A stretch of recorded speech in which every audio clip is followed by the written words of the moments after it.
If House Democrats do move to impeach President Trump, the top Senate Republican is now acknowledging he'd have no choice but to take it up in that chamber. It comes after another twist, that new subpoena for one of the president's most loyal defenders. The president's attorney now facing a legal battle of his own tonight as 3 House committees subpoena Rudy Giuliani, looking for documents about his interactions with Ukraine, though not his testimony yet. Will you testify?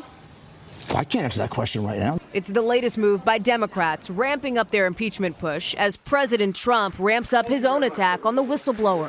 Mr. President, do you now know who the whistleblower is, sir?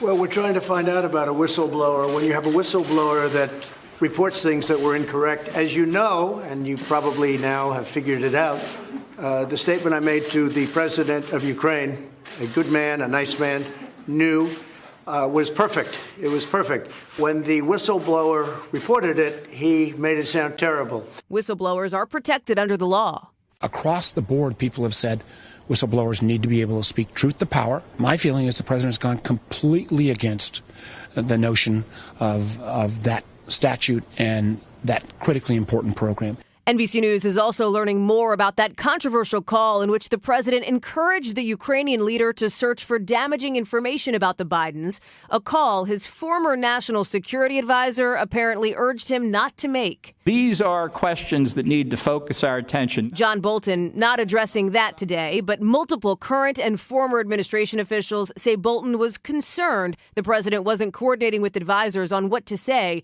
and might air personal grievances. Now, new information on another phone call with a foreign leader. A Justice Department official confirms to NBC News that President Trump recently asked the Prime Minister of Australia for help in a Justice Department effort to look into the origins of the Mueller investigation, a call requested by Attorney General Bill Barr. A White House spokesperson saying late tonight the DOJ simply requested that the president provide introductions to facilitate that ongoing inquiry, and he did so. That's all. Hallie Jackson, NBC News, the White House. Hey, NBC News fans, thanks for checking out our YouTube channel. Subscribe by clicking on that button down here and click on any of the videos over here to watch the latest interviews, show highlights, and digital exclusives. Thanks for watching.